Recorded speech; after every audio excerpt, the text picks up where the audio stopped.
आपके बीच में इसलिए बैठा हूं क्योंकि मैं अपने सिद्धांतों से कभी समझौता नहीं करता। मैं कभी गलत को बर्दाश्त नहीं करता, कभी मैं गलत का साथ नहीं देता, कभी मैं चोरी और कभी बेईमानी के धन को अपना नहीं कहता। ईमानदारी का जीवन मैंने चुना है, इसी राह पर चलूंगा। आने वाले टाइम पर भगवान जाने क्या होगा, लेकिन अभी तो मेरे विचार यही हैं। प्रभु से यही प्रार्थना है कि सदा मेरे विचार ऐसी रहें और सदा समाज की सेवा करते करते ही मेरे प्राण पूरे हों, मेरा जीवन पूरा हो। आज मेरा 33 वर्ष पूरे हो गए। आज 27 सितंबर है। आज मेरा 33 वर्ष पूरे हो गए। 34वां वर्ष मेरे जीवन का स्टार्ट हो गया। आप सब लोग आशीर्वाद दो कि ये दास अनिरुद्ध आप सबकी खूब इसी तरह सेवा करता रहे और आप सभी की इस तरह से सेवा चलती रहे। धन्यवाद आप सबका। गुरुदेव को प्रेम से बोलो बधाई हो, बधाई हो। गुरुजी को जन्मदिन की बधाई हो। आप सबका बहुत बहुत हमें प्यार मिला, आशीर्वाद मिला। 2007 में पहली बार हमने भागवत की, मई के महीने में पहली बार अपने हनुमान जी को भागवत सुनाई। फिर दूसरी भागवत हमने 2008 में की, फिर तीसरी भागवत हमने 9 में की, फिर इसके बाद 9 के बाद फिर 10 से फिर 11, फिर क्रम चलता गया। और फिर आप लोगों की सेवा करते करते आज 17 साल की उम्र से हमने भागवत जी करना स्टार्ट किया था।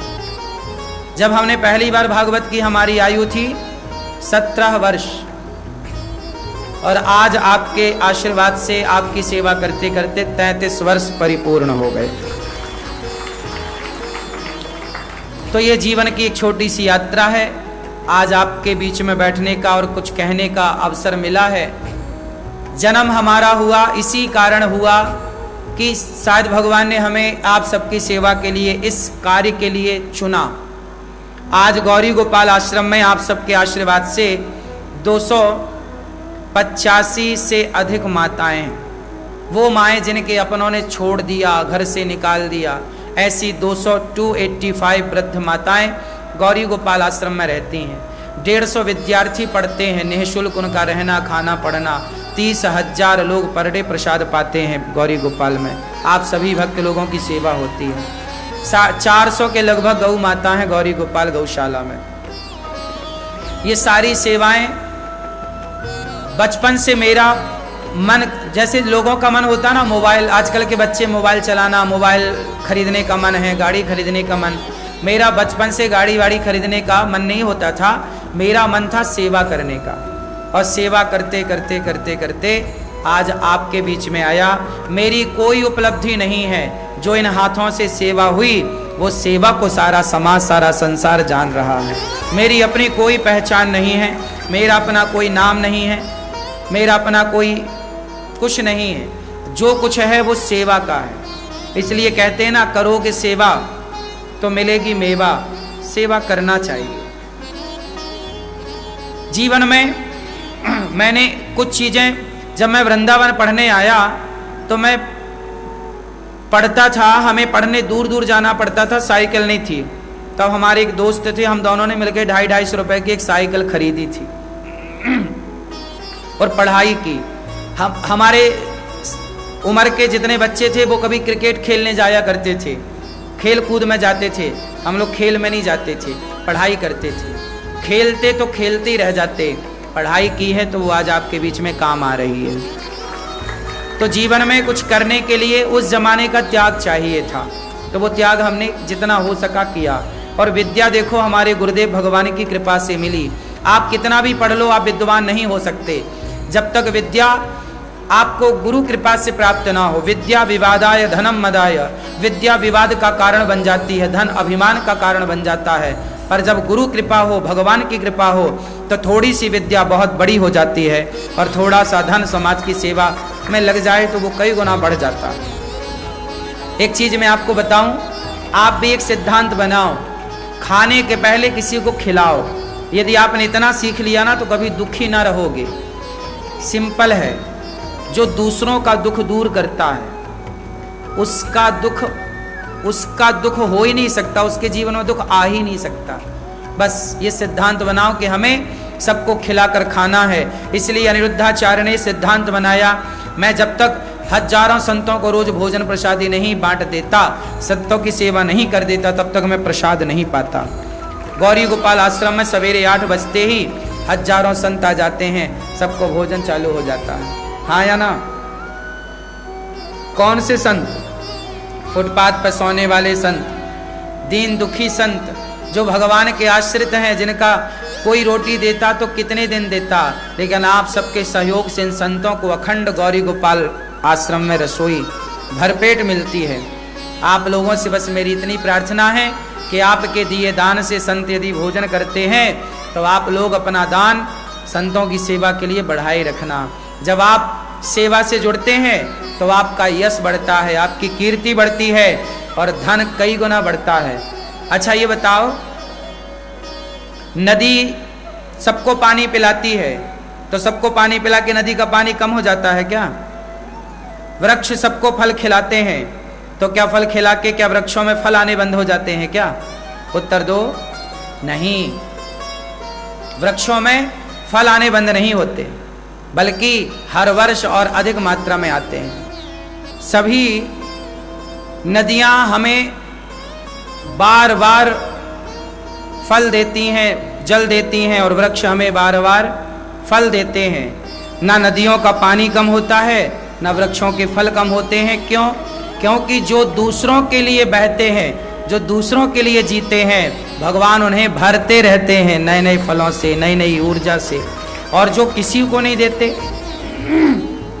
जैसे समुद्र, समुद्र किसी की प्यास नहीं बुझाता। क्या समुद्र किसी की प्यास बुझाता है? उत्तर दो जोर से, नहीं। समुद्र कभी किसी की प्यास नहीं बुझाता, इसलिए खारा है। और नदियां सबकी प्यास बुझाती हैं, इसलिए मीठी हैं। जो सबके काम आता है वही गुणों से मीठा होता है, भरा होता है।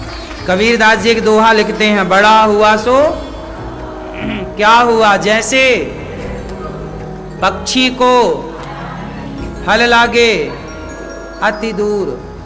बड़ा, आप कितना बड़ा बनना चाहते हैं? बताओ, आप कितना बड़ा होना चाहते हैं? बताओ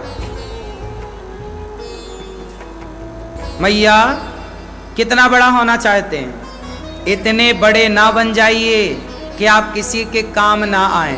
बड़ा किसे कहते हैं? जो सबके काम आता हो वही बड़ा है। जो किसी के काम ना आता हो वो काहे का बड़ा? बड़ा हुआ सो क्या हुआ, जैसे पेड़ खजूर इतना बड़ा है, उसका पेड़ कितना बड़ा, पर छाया किसी को नहीं देता। ना फल मिलते उसके खाने को, पत्थर ही नहीं जाता इतने ऊपर कि उसके पत्थर मार के भी तोड़ सकें। तो बड़ा हुआ सो क्या हुआ, जैसे पेड़, और पक्षी को छाया नहीं। सुनो, वृक्ष बहुत अच्छे होते हैं जो सबको छाया देते हैं। क्या देते हैं? छाया। और आप लोग बहुत महान हैं कि आप लोगों के सहयोग से गौरी गोपाल आश्रम में वृद्ध माओं के सिर पे छाया की व्यवस्था हुई और आप लोगों ने छाया दी।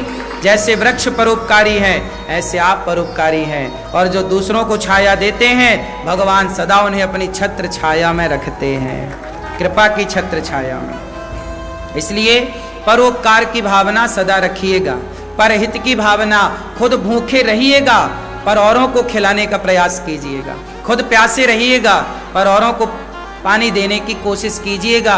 जब आप औरों के बारे में सोचेंगे तो भगवान आपके बारे में सोचने लग जाएंगे। मैं कभी अपने बारे में नहीं सोचता, मुझे पता है मेरे बारे में प्रभु सोचेंगे, मैं यहाँ सबके बारे में सोचूं।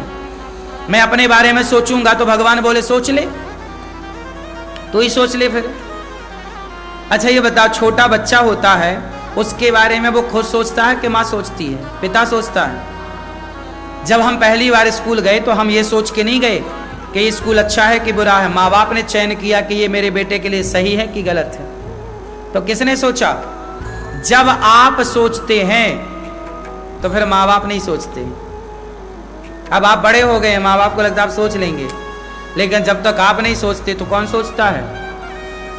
इसी तरह अनिरुद्धाचार्य बड़ा नहीं हुआ, ना मैं कभी बड़ा होना चाहता, मैं सदा छोटा रहना चाहता हूँ। छोटे बच्चे उनके लिए प्लानिंग माँ बाप करते हैं, तो प्रभु मेरे लिए प्लानिंग आप करिए, मैं क्या करूँगा, मेरे पास अक्ल नहीं है, इसलिए मैं नहीं सोचता, मैं केवल कार्य ईश्वर का जो दिया है वो करता हूँ, मैं सोचता नहीं हूँ। आज इतनी सारी वृद्ध माताएं गौरी गोपाल में है, आप जरा सोचिए कितनी सारी माओं को किस तरह से यहाँ मेंटेन होता होगा, किस तरह की व्यवस्थाएं होती होंगी, आप सोचोगे तो बहुत बड़ा लगेगा। लेकिन मैंने नहीं सोचा, मुझे लगा कि जब मैं कर ही नहीं रहा हूं तो सोचूं क्यों, जो भगवान कर रहे हैं वो इतना करे हैं तो आगे और भी वही कराएंगे, सब आगे सब वही करेंगे कराएंगे, हम क्यों टेंशन